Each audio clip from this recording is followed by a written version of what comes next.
Bismillahirrahmanirrahim. Assalamualaikum warahmatullahi wabarakatuh. Innal hamdalillah nahmaduhu wa nasta'inuhu wa nastaghfiruh wa na'udzu billahi min shururi anfusina wa min sayyiati a'malina.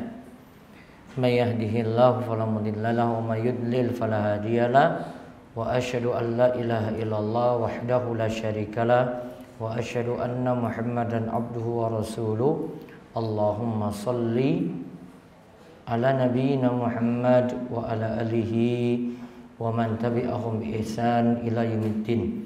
Allahumma inna nas'aluka al-jannah wa na'udzu bika minan nar.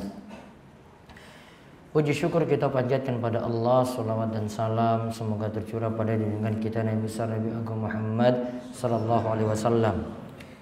Baik Bapak Ibu-ibu para jamaah sekalian yang semoga senantiasa dirahmati dan diberkahi oleh Allah.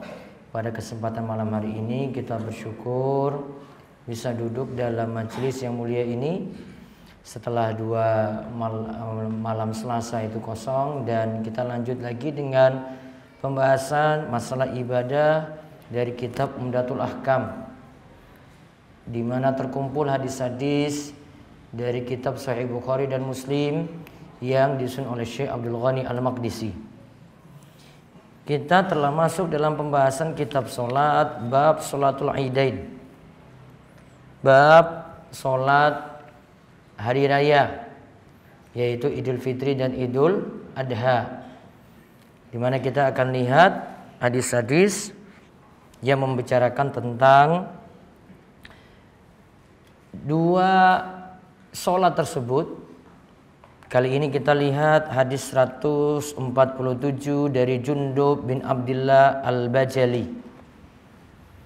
Kita lihat hadisnya. Ia berkata, sholat Rasulullah SAW yawman nahri summa khotaba summa dhabaha. Rasulullah SAW sholat pada hari nahar. Hari nahar yaitu Idul Adha. Nah, ada yang punya sesuatu yang kehujanan, monggo.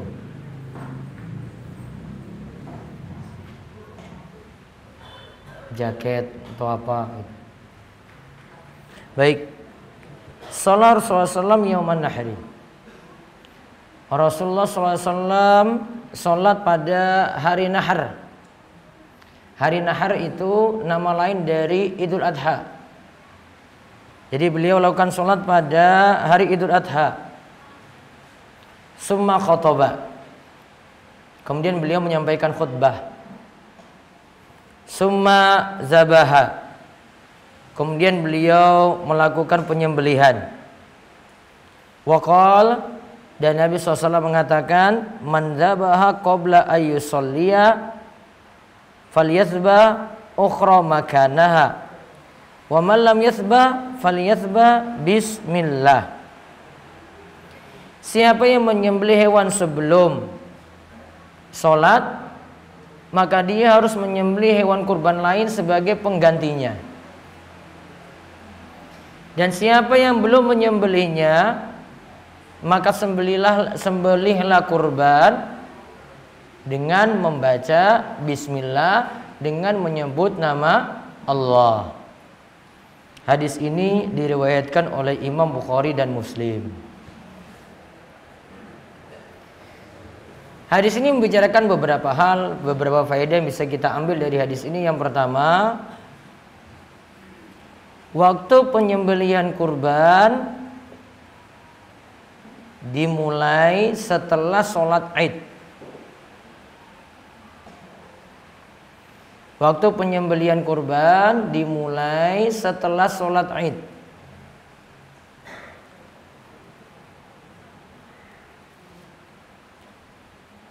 Kata para ulama, walaupun sebelum khutbah, yang penting setelah sholat. Walaupun sebelum khutbah. Namun kalau disembelih sebelum sholat Id, tidaklah sah. Hadis yang kemarin kita lihat, sampai-sampai Nabi SAW itu katakan, syatuka syatu lahmin. berarti status kurbannya kalau itu kambing jadi kambing biasa, tidak lagi jadi kambing kurban.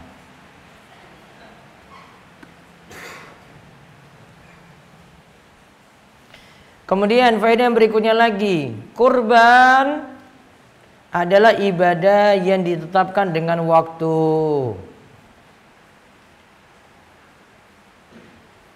Maka tidak dilakukan sebelum waktunya. Sama juga ya dengan kita sholat. Sholat juga punya waktu. Tidak boleh kerjakan sholat sebelum waktunya. Misalnya kok tiba-tiba ada muazin yang teriakan azan zuhur jam 11 siang. Sudah masuk waktu apa belum? Belum. Maka berarti dia mengumandangkan sebelum waktunya. Seandainya ada yang ikuti azan dia terus sholat ketika itu, sholatnya nggak sah. Karena disyaratkan tunggu waktu sholatnya masuk dulu. Ini belum. Maka tidak boleh. Sholat ibadah yang dikenakan waktunya, ada waktu yang ditetapkan. Begitu juga dengan ibadah kurban, ada waktu yang ditetapkan.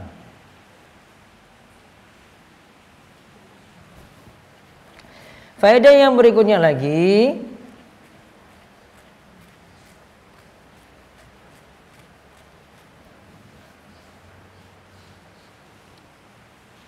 afdalnya mengakhirkan penyembelihan kurban setelah khutbah. Afdalnya mengakhirkan penyembelihan kurban setelah khutbah. Walaupun tadi ada kalimat sudah sholat sebelum khutbah boleh, namun afdalnya mengakhirkan penyembelihan kurban setelah khutbah. Alasannya apa? Karena mengikuti tuntunan Nabi Sallallahu Alaihi Wasallam. Praktek Nabi, beliau prakteknya itu untuk penyembelihan kurban setelah beliau berkhutbah.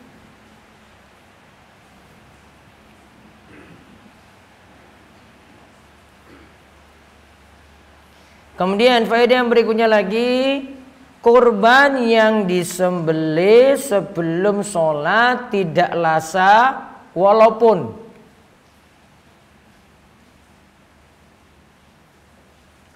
lupa atau tidak tahu. Kurban yang disembelih sebelum sholat tidak lasa walaupun lupa atau tidak tahu. Dia lupa waktunya, oh ternyata sebelum waktu ditetapkan dia sembelih. Atau tidak tahu kalau kurban itu harus disembelih sesudah waktu sholat. Maka dianggap tidak sah. Sebagaimana juga kalau kita itu sholat sebelum waktunya. Aduh saya lupa kok saya sholat zuhur jam 11 sebelum waktunya. Sholatnya dianggap enggak? Tidak. Datang waktu zuhur setelah azan zuhur, misalnya jam 12 kurang seperempat azan zuhur berkumandang. Nah baru dia kerjakan sholat tadi, diulangi lagi. Tadi tidak dianggap. Walaupun dia bilang wah tadi saya lupa lah, sudahlah dimaafkan saja. Lupa ketika ini tidak dianggap. Karena mengerjakan di luar waktu.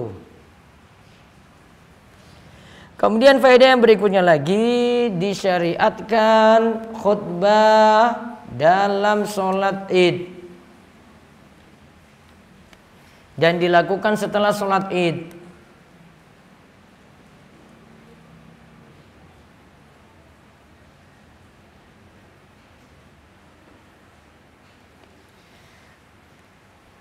Dan kalau menurut jumhur, kebanyakan ulama, khutbah id adalah 2 kali khutbah. Sama seperti khutbah Jumat. Ini lebih bagus. Apalagi kita berada di masyarakat yang backgroundnya mazhab Syafi'i. Taunya khutbah itu 2 kali khutbah. Walaupun nantinya tidak memakai mimbar, yang penting sediakan kursi saja. Pakai mic, saat khutbah pertama rampung, duduk. Kemudian berdiri lagi ketika khutbah kedua. Sudah praktek 2 khutbah sudah terpenuhi. Walaupun tidak pakai mimbar. Sudah bisa dipraktekkan seperti itu. Dan ingat, untuk materi khutbah sebaiknya berkaitan dengan masalah apa kalau gitu? Kurban. Tidak jauh-jauh dari masalah kurban. Jangan bawa masalah-masalah yang tidak terkait dengan itu. Kok lagi masalah kurban, yang penting masyarakat tahu. Kok dia bahas tentang masalah lain? Kok dia bahas tentang masalah jihad, kemana begitu? Tentang masalah hukum ini, hukum itu, tidak ada kaitan sama sekali dengan kurban. Oh, nggak pas. Sesuaikan dengan momen masing-masing. Ya, nanti Idul Fitri sesuaikan dengan momennya lagi. Apa pas yang disampaikan? Idul Adha juga demikian. Apa yang pantas disampaikan? Nggak hanya monoton pada satu tema saja. Kan khotib-khotib kita kan rata-rata temanya takwa dan syukur saja. Iya kan? Seputar itu aja itu. Itu materi paling favorit. Nah itu. Betul nggak Bapak? Paling sering itu. Waduh, ini kemarin saya takwa, ini ganti khotib juga sama juga, takwa juga. Nggak ada perkembangan. Mau dikembangkan masalah itu banyak sekali kok. Tahu di sini remaja yang hadir, oh bahas masalah remaja. Ya, tahu di sini ada masalah-masalah hukum penting perlu dibahas, misalnya dalam khutbah Jumat tuh bisa saja sampaikan tentang masalah hukum tentang wudhu, tentang sholat, tentang tayamum, tentang mandi. Masyarakat kayak gitu aja yang dasar-dasar kayak gini saya nggak paham itu. Nggak usah kasih materi terlalu tinggi-tinggi. Ya, wah yuk kita pergi jihad. Pak iki jihad iki apa meneh Pak jihad ini? Ini aja wudhu belum benar. Iya tak? Wudhu aja belum benar loh itu. Mandi junub saja mungkin nggak tahu, padahal bolak-balik junub. Mandi junub ini gimana coba? Padahal bolak-balik junub dia itu. Nggak tahu juga selama ini. Ya, sampai umur 30-40 tahun belum tahu mandi junub kayak gimana. Baru tanya, Ustaz cara mandi junub bagaimana? Ya Allah, baru tanya kayak gini. Apa nggak pernah junub coba? Masalah rawan kan itu? Rawan sekali, hadas besar itu. Nggak bisa junub ditutup dengan wudhu, nggak bisa. Gimana coba junub tutup dengan wudhu gimana? Boleh nggak? Oh nggak bisa. Wudhu cuma mengcover hadas kecil aja kok.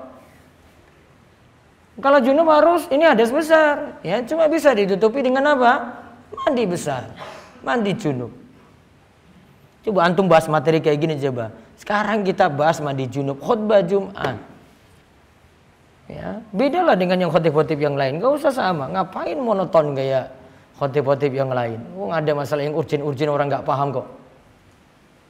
Masalah-masalah darurat itu. Ini ya mas-mas ya. Nah, jadi khotib nanti.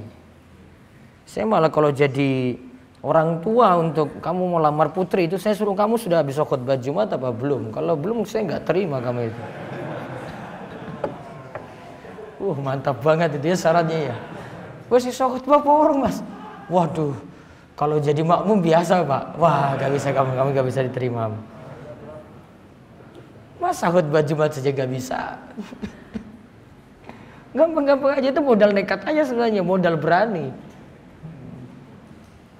Modal berani aja. Walaupun pertama itu canggung kok kayak grogi gitu, nggak apa-apa. Pertama, ya, harus ini dulu latihan. Saya dulu khutbah Jumat itu jadi pemain cadangan kok saya itu. Yang lainnya nggak bisa, harus terpaksa karena saya waktu itu di Wisma mahasiswa itu kita terima jadwal khutbah waktu itu. Yang senior yang khutbah kalau biasanya. Saya cuma nerima aja. Ini pas seniornya nggak datang, nggak pulang kampus. Ya Allah, ini gimana mas ini? Ya sudah saya terpaksa jadi korban. Yang dengar ya senior juga. Aduh gimana ini? Jenggotnya lebih panjang daripada saya disuruh maju depan. Gimana lagi coba kalau sudah kayak begitu? Ya terpaksa latihan terus. Ya, ngomong terus. Awalnya grogi. Innalhamdulillah saja kaku gitu. Innalhamdulillah gini. Apa meneh lanjutannya ya Allah. Wah, sudah lupa semuanya itu. Padahal sebelumnya sudah bolak-balik dihafal itu. Gara-gara nervous kan jadi kayak gitu, semuanya hilang itu. Kalau dalil itu semua sudah hafal itu. Ini kayak gini-gini. Ini dia ini. Depan semuanya lupa. Butuh latihan aja. Cuma dikendalikan aja, bolak-balik ya disuruh terus ya bisa. Gitu. Jadi sesuaikan, terutama saya tekankan sini materi tadi. Materi butuh penyesuaian. Ya, tidak kaku. Ya. Makanya saya biasanya buat sebuah naskah untuk khutbah Jumat itu untuk bantu orang-orang. Kadang mereka terlalu monoton pada satu tema gitu.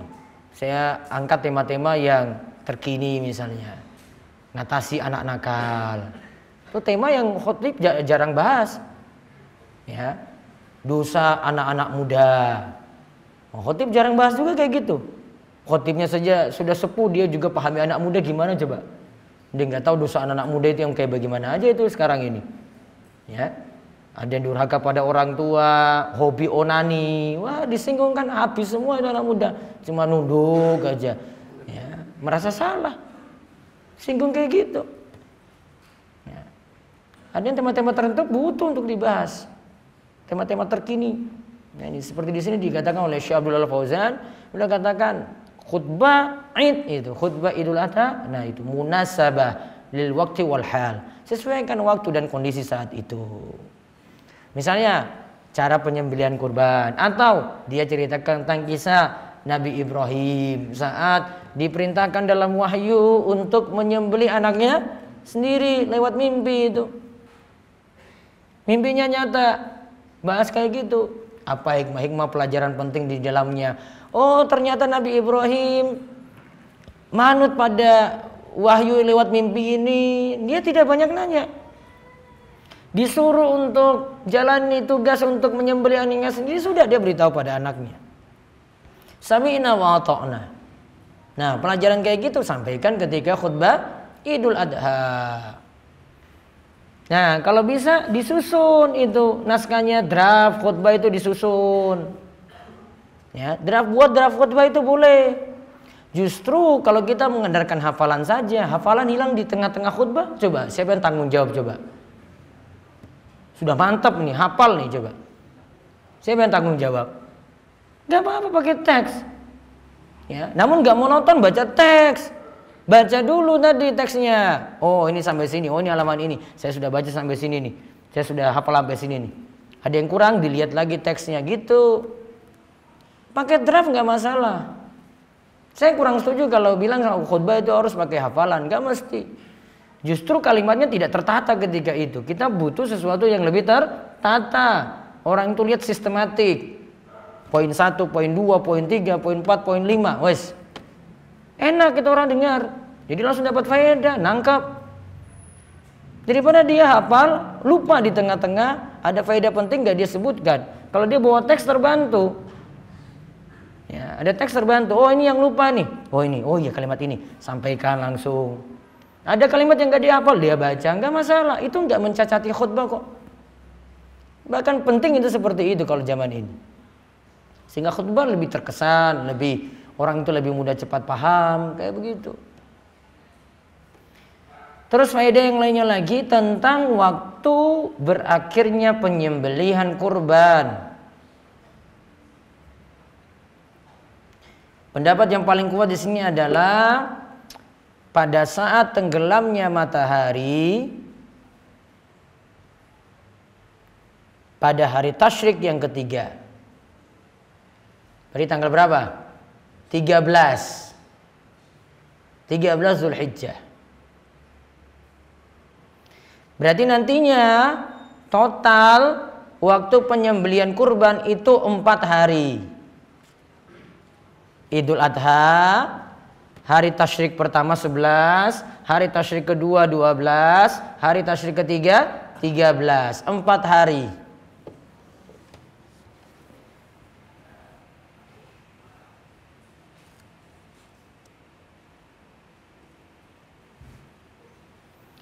Lalu di sini dikatakan oleh Syekh Abdullah Fauzan, beliau katakan jika ada yang luput pada waktu terakhir tadi, yaitu tenggelamnya matahari pada hari ketiga tasyrik, maka kurbannya tetap disembelih. Niatannya berubah menjadi niatan nazar. Niatannya berubah menjadi niatan apa? Nazar. Karena dia kan sudah janjikan mau kurban.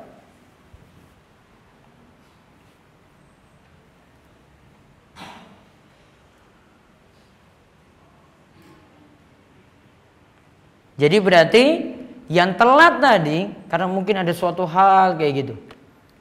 Sudah hari tasyrik terakhir, belum disembelih juga. Pas sudah tenggelam matahari baru itu bisa ditunaikan. Maka di sini dikatakan tetap ditunaikan.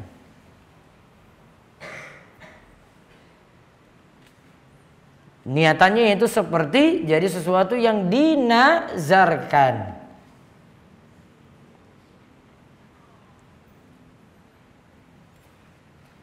Nah, kaitannya dengan nazar tadi, ini ada namanya wasiat. Kalau ada wasiat sebelum ada yang meninggal dunia, dia wasiatkan tolong ketika ketemu dengan Idul Adha kurbankan saya 1 ekor kambing. Itu berarti jadi wasiat. Apakah wasiat ini tetap ditunaikan? Jawabannya ditunaikan. Bahkan ini dalam mazhab Syafi'i, kurban untuk orang yang meninggal dunia, kurban atas nama orang yang telah meninggal dunia, kalau wasiat, nah itulah yang diperintahkan. Kalau tidak ada wasiat, kalau dalam mazhab Syafi'i tidak mesti ditunaikan. Kalau ada wasiat saja. Jadi kalau dalam mazhab Syafi'i itu ditanya, boleh enggak kurban untuk orang yang telah meninggal dunia? Jawabannya boleh jika itu adalah wasiat. Boleh ditunaikan sebagai wasiat. Nah, itu faidah-faidah dari hadis Jundub bin Abdillah Al-Bajali. Sekarang kita lihat hadis 148 dari Jabir radhiyallahu anhu. Ia berkata, "Sahitu ma'an Nabi SAW yaumul Id." Aku telah mengikuti salat Id bersama Nabi SAW pada hari Id. Aku telah mengikuti salat Id bersama Rasulullah SAW. Fabada'a bis-shalah qabla al-khutbah. Nabi SAW mulai dulu dengan sholat, baru kemudian berkhutbah. Bila azanin wala iqamatin, tanpa didahului sholat tadi dengan azan, dan juga tanpa didahului iqamah. Summa qama mutawakkian ala Bilalin. Setelah itu beliau berdiri sambil bersandar pada tangan Bilal. Bilal itu siapa? Tukang azan di masa Nabi SAW. Seorang budak dahulunya kemudian masuk Islam. Dan dia menjadi mulia dengan keislamannya. Lalu fa'amara bittaqallahi ta'ala. Saat khutbah itu ia perintahkan untuk bertakwa kepada Allah, wa hassa ala taati, dan beliau SAW mendorong untuk taat kepadanya, wa wa'adhan nasa wa dzakkarahum, dan Nabi itu mendorong untuk taat juga mengingatkan kepada manusia dengan nasihat, wa dzakkarahum, dan memberikan peringatan kepada mereka. Summa madha hatta atan nisaa. Kemudian beliau selesai khutbah datangi jamaah wanita secara khusus. Ya, datangi jamaah wanita secara khusus. Fa wa'adhahunna wa dzakkarahunna. Nabi SAW memberikan nasihat kepada para wanita, kepada ibu-ibu, juga memberikan peringatan kepada mereka. Dan beliau nasihati ketika itu, ya ma'syaron nisa tasaddaqna fa innakunna aktsaru hatabi jahannam. Wahai para wanita, banyaklah sedekah, karena kebanyakan kalian akan menjadi bahan bakar neraka jahanam. Faqamat imra'atun min sitatin nisa'i. Lantas ada seorang wanita terbaik di antara mereka berdiri dengan wajah pucat. Kenapa wajahnya pucat? Hah? Kenapa? Karena tadi dikatakan kebanyakan wanita itu masuk neraka. Lantas dia berdiri. Ia mengatakan, 5 ya Rasulullah. Kenapa wahai Rasulullah? Kemudian Nabi SAW menjawab, li'anna kunna tuksirna syaka wa takfurnal ashir. Karena para wanita itu, kalian itu lebih banyak mengeluh dan mengingkari kelebihan dan kebaikan dari suami. Syakah di sini tawajjuh minasyai li talabi izalatihi, banyak mengadu, banyak mengeluh. Wa takfurnal ashir, ashir di sini itu suami, yaitu dia kufur pada pemberian suami, tidak mensyukuri pemberian suami. Qal faja'alna yatasaddaqna min huliyihinna yulkinna fi saubi bilalin min akratihinna wa khawatimihinna. Akhirnya para wanita ketika itu menyedekahkan perhiasan yang mereka miliki. Apa yang mereka pakai saat itu mereka sedekahkan. Mereka lempar ke dalam kain Bilal, ada cincin di situ masuk, ada kalung-kalung mereka di situ masuk. Seketika itu juga. Apa yang disedekahkan tadi? Ini loh yang perhiasannya lagi mereka pakai loh. Apa saja tadi? Ada cincinnya, ada kalungnya. Dijadikan sedekah. Ketika itu juga. Gak main mikir pulang dulu gitu, mikir-mikir timbang-timbang, enggak. Langsung apa yang ada dilepaskan semuanya ketika itu. Baik, faedah yang bisa kita ambil. 1.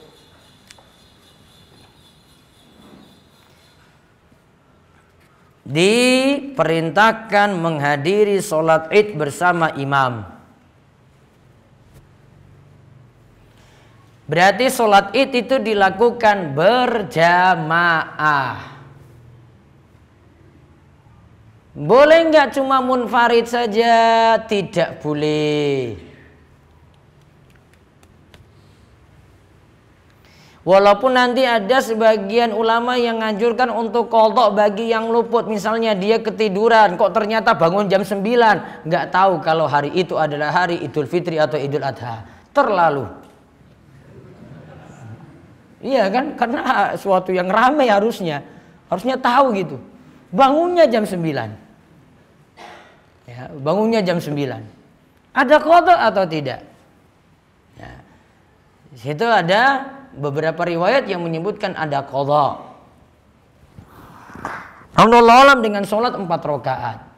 Dan coba saya sebutkan nanti riwayatnya kalau saya dapati riwayat persisnya nanti. Ya. Anjuran qadha ini ada. Namun yang jelas di sini sholat id mesti berjamaah. Nggak bisa per individu, nggak bisa.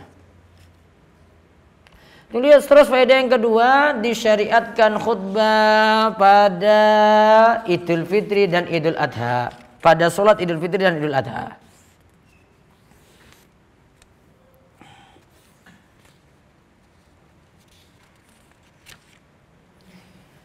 Kemudian faedah yang ketiga, letak khutbah adalah setelah sholat.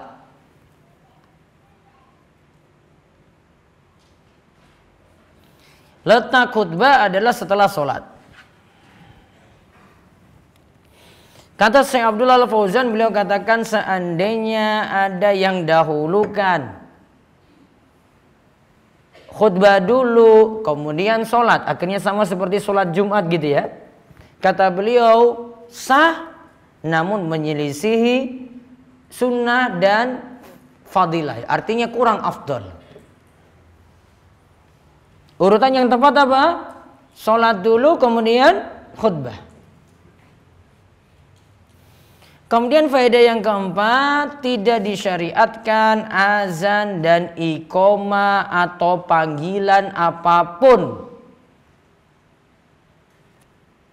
Itu panggilan tertentu untuk sholat id.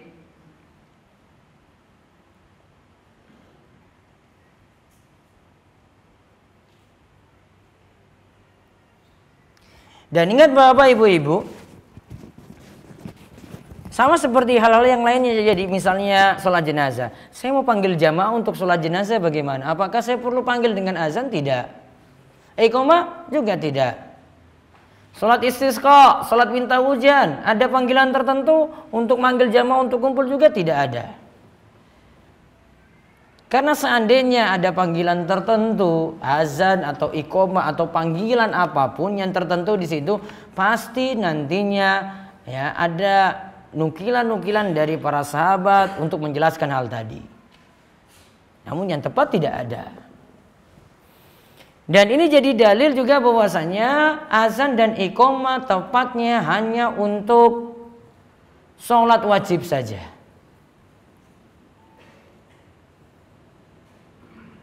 Beberapa melakukan untuk hal yang lain, misalnya ketika memasukkan jenazah dalam kubur, apakah butuh atau perlu dengan pensyariatan azan dan iqamah? Jawabannya tidak ada.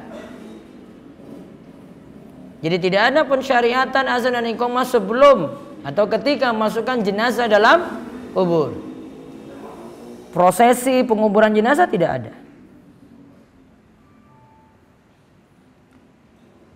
Contoh lainnya lagi, yaitu mengumandangkan azan di telinga kanan, iqamah di telinga kiri ketika ada bayi yang baru lahir.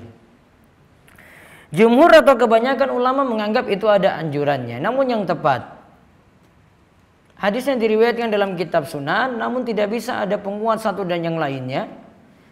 Sehingga kesimpulan dari Syekh Muhammad Nasiruddin Al-Albani, hadisnya dhaif.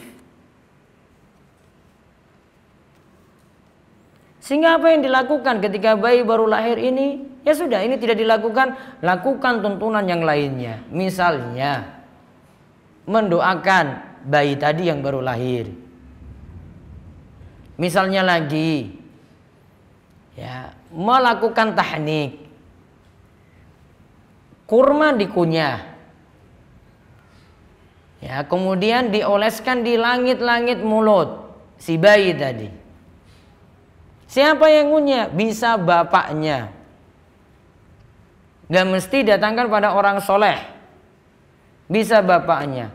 Catatannya apa? Yang penting bapaknya tidak habis merokok, kemudian ma'am kurma, kemudian masukkan pada mulut anak.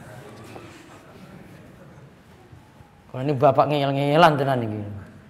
Kalau bocah kok kurang mikir. Ya. Yang penting itu saja syaratnya. Mulut dalam keadaan bersih. Ini masalahnya ini suapan pertama untuk anak ini. Ini yang anak rasa manis yang dia rasakan. Dan para ulama katakan kalau kurma tidak dapat, cari yang manis-manis yang lainnya, yang mirip seperti itu. Contohnya apa kalau gitu? Madu. Bisa ganti dengan itu. Itu baru lahir itu bayinya tadi. Nah, dilakukan tahnik. Ya, dilakukan tahnik. Ada lagi nanti mau sampai pada hari ke-7 mencari nama. Ya. Saran saya itu kalau nama itu jangan selalu tanya nama yang belum ada di muka bumi. Kalau mau pakai nama tanaman atau nama hewan aja gitu selesai. Nggak usah bikin-bikin sulit lah. Jadi makanya kalau ada yang nanya sama saya itu, aduh, kamu cari nama sendiri, tanya saya artinya, saya malas cari artinya. Kamu yang cari sendiri kok. Masa suruh saya terjemahkan? Nggak mau. Ya. Kalau mau namakan anak, mbok namakan dengan nama orang-orang soleh yang sudah ada. Sehingga anak itu termotivasi. Nama itu suatu inspirasi. Anak ini dengar nama ini, oh iya, nama anak saya itu Abdullah. Nama sahabat banyak Abdullah. Abdullah bin Abbas, Abdullah bin Umar. Saya harus jadi seperti Abdullah bin Abbas dan Abdullah bin Umar. Bagus nggak? Bagus. Inspirasi hidupnya. Jadi motivasi. Wah, Ustadz itu nama pasaran. Justru itu bagusnya. Mudah diingat. Malah aneh-aneh kalau kita sulit loh hafal, coba lihat. Namun siapa? Aduh Pak, saya nggak bisa hafal, saya nggak bisa hafal. Ya nanti saya ulang-ulang. Malah Kalau kita lebih senang coba dengar nama yang sudah familiar, Slamet, Joko, Parjo dan yang lain. Nah, paling gampang itu, paling enak sekali. Namun siapa Slamet? Oh gampang mas, sesok ya mas ya, mas Slamet ya. Nah, gampang enaknya. Lihat coba, ingatnya enak kan? Oh enak. Coba kalau sekarang coba nama sudah sulit, ke barat-baratan, Eropa lah, ada di Rusia lah, macam-macam namanya pokoknya. Namanya sudah familiar. Itu atau nama-nama orang soleh. Apa tujuannya? Jadi inspirasi. Sudah ada contoh.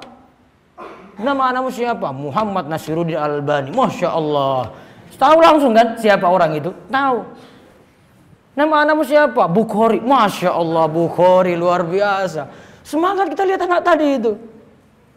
Ya, Bukhari. Nama kamu siapa? Syafi'i. Wah, Masya Allah, Syafi'i luar biasa kamu. Wah, termotivasi. Ya, jadi inspirasi enggak? Inspirasi hidupnya itu. Semangat dia dengar nama itu. Ya, nama-nama orang soleh. Enggak pusing-pusing banget itu. Ya, dibandingkan dengan nama sekarang, kalau nggak percaya coba cari nama apa saja di internet coba. Cari nama dengan huruf R, kita aja sulit eja itu. Ini namanya siapa? Ini namanya siapa? Kok saya baru tahu? Ya kan? Nah familiar. Jadi penentuan nama bisa pada hari ketiga, bisa pada hari ketujuh. Paling maksimal itu hari ketujuh tadi. Baru nanti pada hari ketujuh dilakukan akikah. Ya, hari ketujuh hitungannya bagaimana? Hari yang lahir itu masuk hitungan hari pertama. Kecuali kalau lahirnya setelah maghrib. Setelah masuk maghrib. Berarti nggak dihitung, hitung besoknya. Ya, kalau misalnya lahirnya, ini Senin ya. Lahir jam 12 siang ada Senin. Berarti Senin masuk. Senin, Selasa, Rabu, Kamis, Jumat, Sabtu, Ahadnya nanti akikah. Kalau lahirnya Senin tapi setelah maghrib, berarti kita anggap Selasa, malam Selasa, berarti Selasa, Rabu, Kamis, Jumat, Sabtu, Ahad, Senin. Berarti Senin akikahnya. Akikah apanya di sini maksudnya? Penyembelihannya. Nyembelih hari Selasanya, walaupun nanti makan-makannya hari Rabu ngundang orang, gak masalah. Karena yang dimaksudkan akikah itu adalah penyembelihan. Perlu nggak ngundang orang? Bisa ngundang orang, bisa bagi nasi kotak. Bisa bentuknya seperti itu. Itu akikah. Maka kalau dia tidak melongkan azan dan iqamah ketika bayi itu lahir, tidak di telinga kanan atau kirinya, maka penuhi yang lain-lainnya yang kaitannya dengan bayi yang baru lahir. Seperti itu contohnya. Kemudian faedah yang lainnya lagi. Tadi kan dikatakan Nabi SAW berdiri bersandar pada tangan Bilal. Berarti khutbah dilakukan sambil berdiri.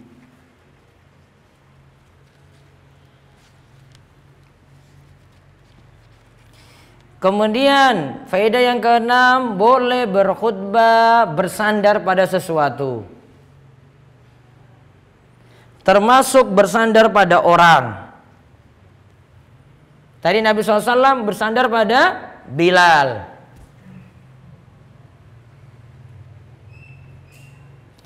Faedah ketujuh, isi khutbah hendaklah menasihatkan takwa. Lalu peringatan-peringatan penting lainnya.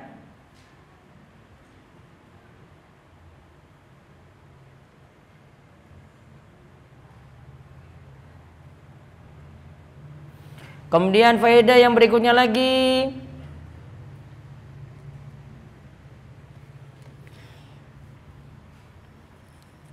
disyariatkan para wanita untuk melaksanakan sholat Id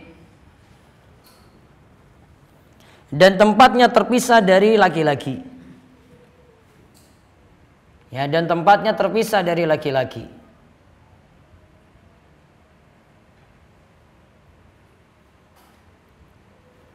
Kemudian faedah yang berikutnya lagi, boleh mengkhususkan khutbah untuk wanita.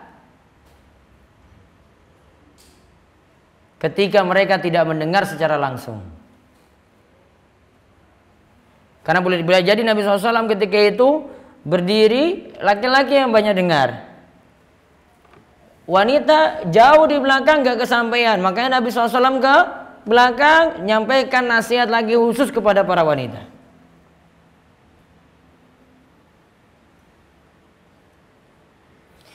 Kemudian faedah yang berikutnya lagi, boleh menyampaikan nasihat yang berisi peringatan keras.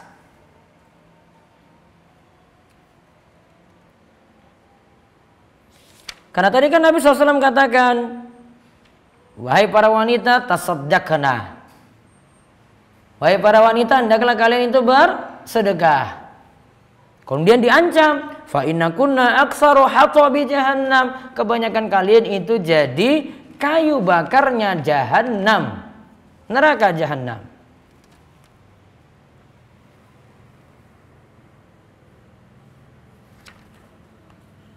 Faedah yang berikutnya lagi,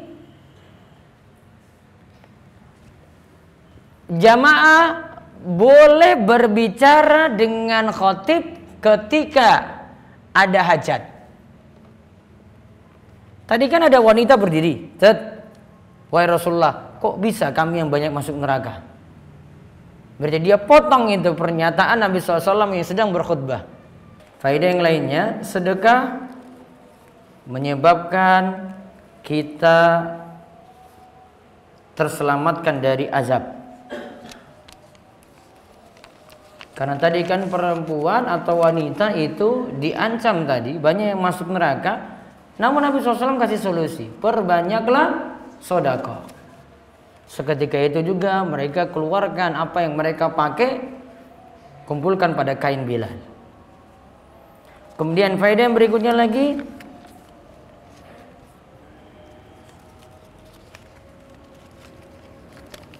ahli maksiat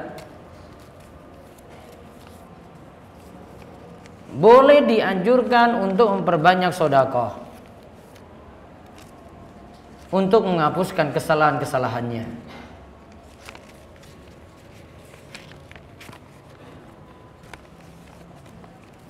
Faedah yang lainnya lagi, kita diperintahkan banyak berterima kasih kepada orang yang telah berjasa pada kita. Dicontohkan dalam hadis ini apa? Istri kepada suami. Jangan sampai karena suami tidak memberi sekali, kemudian dikatakan bahwasanya suami saya tidak pernah berbuat baik sama sekali kepada saya, atau suami saya paling pelit di muka bumi. Padahal baru sekali tidak penuhi. Faedah yang berikutnya lagi, kita didorong untuk banyak sabar daripada banyak mengeluh pada makhluk. Makanya kalau buat status di medsos, jangan banyak mengeluh pada makhluk. Ngadu pada Allah supaya Allah memberikan jalan keluar, berikan solusi.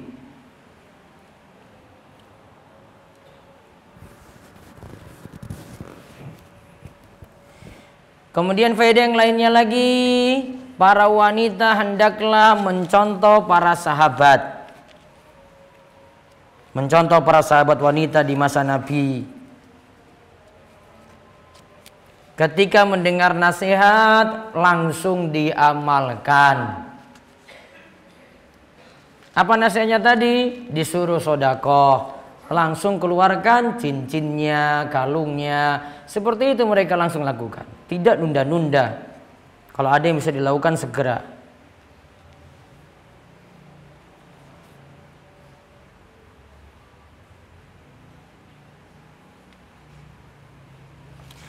Kemudian faedah yang berikutnya lagi, sedekah tidak mesti dengan uang, bisa dengan barang. Ya, kalau tadi itu wanita itu dengan cincinnya, dengan kalungnya, mungkin ada yang punya jam tangan, masukkan gitu. Ya kalau kotak infaknya muat gitu masuk. Ya. Apa itu yang dia miliki dimasukkan di situ. Bisa dengan barang. Kemudian faedah yang berikutnya lagi, boleh wanita bersedekah tanpa izin suaminya. Karena tadi keluarkan cincin dan kalung-kalung tadi minta izin nggak dulu? Enggak, langsung seketika itu juga. Kalau dia mau cari aman bisa belakangan baru dia beritahu suaminya. Kalau itu adalah pemberian dari suaminya.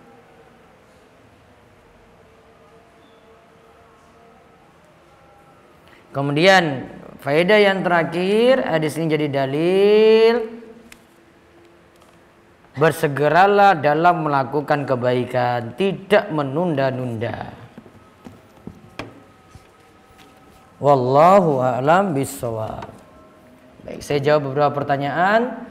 Bagaimana kalau akikah tidak dilakukan pada hari ke-7 namun dilakukan setelahnya? Apakah itu termasuk akikah? Iya, termasuk. Para ulama memberikan anjuran yang penting sebelum balik. Kalau dalam mazhab Syafi'i, kalau setelah balik maka orang yang belum diakikoi hendaklah mengakikoi dirinya sendiri. Namun pendapat yang tepat, perintah untuk mengakikoi diri sendiri tidak perlu. Pokoknya kalau sebelum dewasa orang tua bisa lakukan, lakukanlah sebelum anak tersebut balik. Apakah khutbah Jumat harus baca seperti baca puisi? Apa boleh dibawakan dengan santai? Yang penting kamu khutbah jangan ngajak jamaah ngomong. Ini khutbah Jumat ya. Jangan sampai ada refleks jamaah ngomong. Gimana jamaah, setuju atau tidak? Setuju gitu. Nggak bisa kalau khutbah Jumat. Benar nggak jamaah? Nggak benar. Nah, nggak bisa. Interaktif nggak boleh. Khutbah Jumat bukan tempatnya di situ. Kalau sekarang ini bisa, bebas. Namun kalau khutbah Jumat nggak boleh pakai aturan kayak gitu, nggak ada. Dari kesimpulan hadis tadi, khutbah Id boleh ada tanya jawab. Itu bukan tanya jawab, namun dia urgent untuk tanya saat Nabi SAW menyampaikan. Karena cuma wanita ini saja yang tanya, yang lainnya enggak. Nabi SAW tidak buka ketika itu. Berarti tetap menyampaikan khutbah seperti biasa. Namun kalau ada yang motong cuma dalam keadaan hajat saja. Saya ingin amalkan sunnah Nabi Muhammad SAW dengan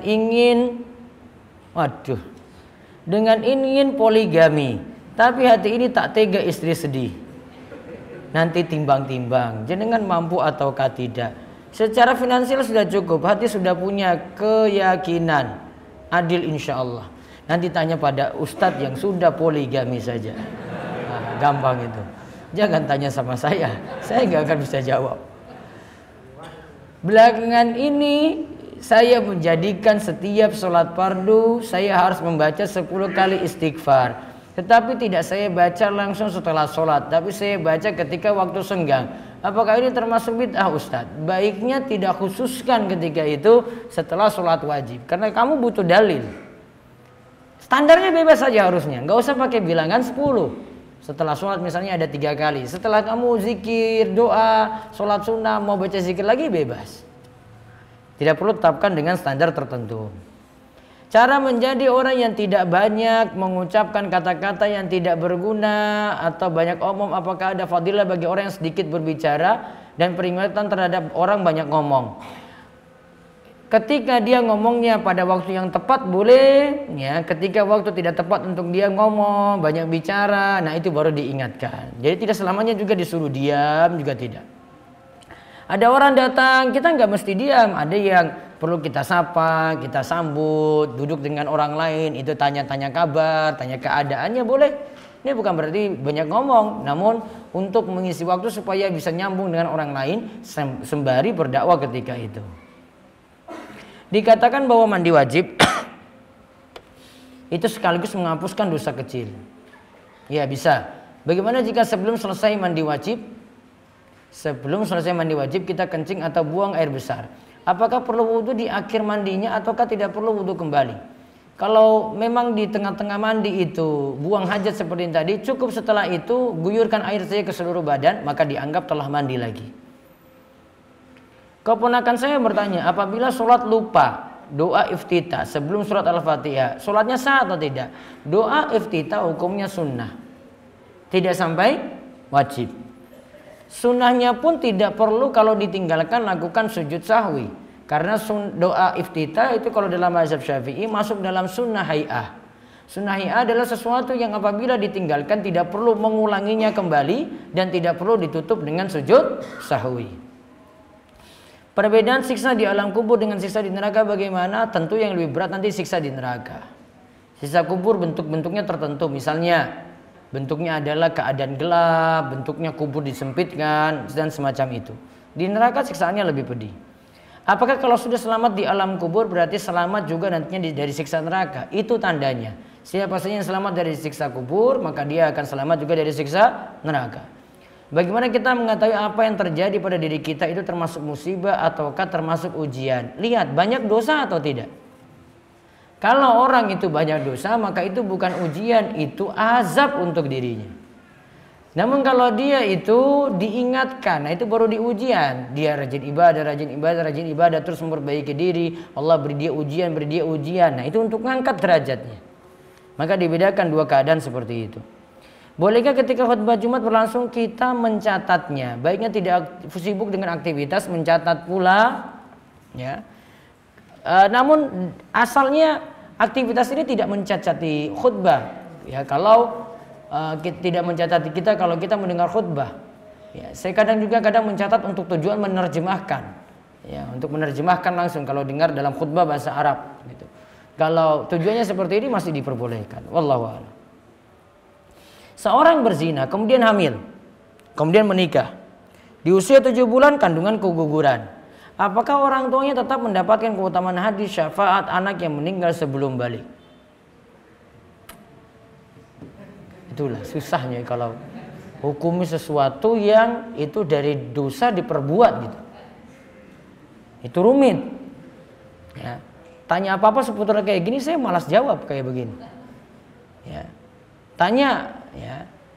Ada ya Ustadz yang berzina di siang hari bulan Ramadan, kafarohnya apa? Ngapain saya jawab?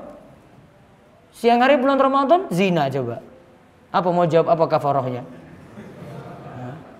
Nanti dia, ada kafaroh. Oh sudah kita kafaroh saja nggak apa-apa. Coba lihat, legal jadinya. Enggak sesuatu yang masalah mau dijawab itu agak sulit di sini. Hadis tadi, wallahu alam, saya belum bisa jawab tadi. Apabila dapat, apakah berlaku untuk kedua orang tua atau orang tua perempuan saja? Wallah, banyak tobat untuk dosanya saja ketika itu. Semisal saya setiap tahun berkurban dan saya niatkan pahalanya untuk keluarga besar saya, meliputi nenek, kakek, bude dan lain-lain yang wafat pun juga termasuk. Apakah ini boleh Ustaz? Kata Imam Asy-Syaukani, beliau katakan bahwasanya siapa saja yang berkurban untuk dirinya, maka kalau ada orang satu rumah walaupun jumlahnya itu 100, termasuk juga yang telah meninggal dunia, semua akan terikut dalam pahala kurban tadi. Walaupun jumlahnya berapa? 100 orang. Yang penting syaratnya satu rumah. Ya, kalau satu rumah cukup dengan kurban ini saja, kita kurbankan satu kurban. Nah, satu rumah sudah masuk. Keluarga besar saya, maka dimaksudkan ini adalah satu rumah. Namun kalau ini beda rumah, maka harus diniatkan untuk kurban untuk dirinya nama masing-masing. Jadi dibedakan seperti itu saja. Boleh enggak berkurban atas nama orang yang telah meninggal dunia? Kalau menurut mazhab Hambali boleh dan dijadikan sedekah untuk orang yang meninggal dunia. Seperti itu sampai pada orang yang telah meninggal dunia. Bolehkah menjamak sholat sendiri? Semisal waktu sholat maghrib jamaah di masjid hujan deras, tetapi imam tidak menjamak sholat. Syekh Abdul Aziz bin Baz itu menyatakan bahwasanya jamak sholat ketika hujan deras turun itu berlaku jika imam melakukan sholat jamak. Kalau imam tidak melakukan jamak sholat, misalnya maghrib dan isya di jamak, imam itu tidak pilih itu, maka makmum per individu tidak boleh menjamak sholat. Saya pernah bahas ini di dalam buku saya Panduan Musim Hujan, sudah tidak terbit lagi, namun ada fatwa dari Syekh Abdul Aziz bin Baz seperti itu. Bagaimana ketika kita sholat di depan kita anak kecil ngompol? Apa yang harus saya lakukan? Jika kencingnya pas di tempat kamu sholat, maka kalau bisa geser kanan kiri berarti pindah kanan kiri. Kalau tidak memungkinkan, karena ini misalnya dalam sholat berjamaah, berarti batalkan sholat, ya, bersihkan tempat tadi atau pindah dulu tempat, ya, untuk pindah tempat. Kalau bisa geser kanan kiri atau maju depan, maka maju depan berarti. Namun kalau tidak ada kemungkinan itu, hanya bisa membatalkan untuk bersihkan tempat najis ini, maka bersihkan dengan batalkan sholat terlebih dahulu. Tolong dijelaskan tentang sholat syuruk, dikerjakan sendiri apa pakai imam? Mungkin sholat syuruk, ya. Imam antara di sini pakai imam antara subuh syuruk kira-kira jam berapa?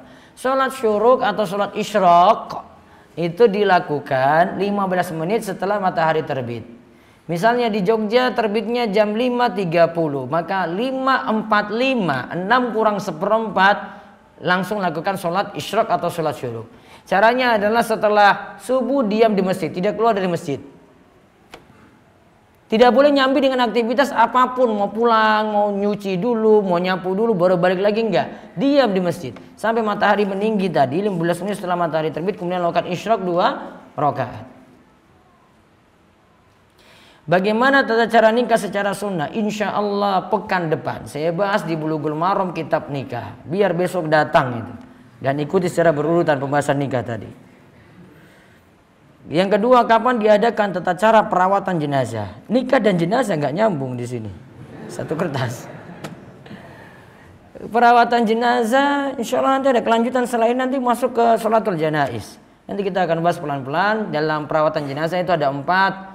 Ada memandikan, mengafani, menyolatkan sampai pada menguburkan. Bolehkah tidak mengadakan sholat Jumat ketika pas hari raya kurban? Boleh. Namun gini, perbedaannya, lihat yang berlaku pada masjid dan berlaku pada individu. Kalau berlaku pada masjid, masjid mengadakan nanti sholat id itu ada, kemudian sholat Jumat juga ada. Walaupun dua-duanya sama-sama id. Namun kalau jamaah boleh memilih. Kalau sudah sholat id maka dia tidak sholat Jumat, namun tidak sholat Jumat berarti ganti dengan sholat zuhur. Sholat zuhur berarti kalau dia mukim 4 rakaat, gitu. Ya. Sedangkan yang bertugas di masjid, takmir masjid, DKM tidak boleh meliburkan sholat Jumat. Nggak boleh tulis di luar karena kita sibuk kurban, sholat Jumat kali ini libur, nggak boleh. Nggak ada itu. Dia tetap dirikan. Kenapa dirikan? Kata para ulama, biar yang belum sempat hadiri sholat id bisa kerjakan sholat Jumat, atau ada yang ingin melaksanakan sholat Jumat bisa menunaikan sholat Jumat walaupun dengan kesibukan tadi motong kurban. Nah, seperti itu yang dimaksud. Ya, insya Allah pekan depan kita lanjut lagi dengan pembahasan Bulughul Maram kitab nikah. Ya, biar yang belum menikah termotivasi segera untuk menikah. Jadi inspirasi. Insya Allah. Demikian kita cukupkan dan Allah beri taufik dan hidayah pada kita semua untuk terus memperbaiki diri, nambah ilmu, nambah amal, dan kita terus diberikan keistiqomahan. Kita tutup kalian doa kafaratul majlis. Subhanakallahumma bihamdika asyhadu an la ilaha illa anta astaghfiruka wa atubu ilaik. Assalamualaikum warahmatullahi wabarakatuh.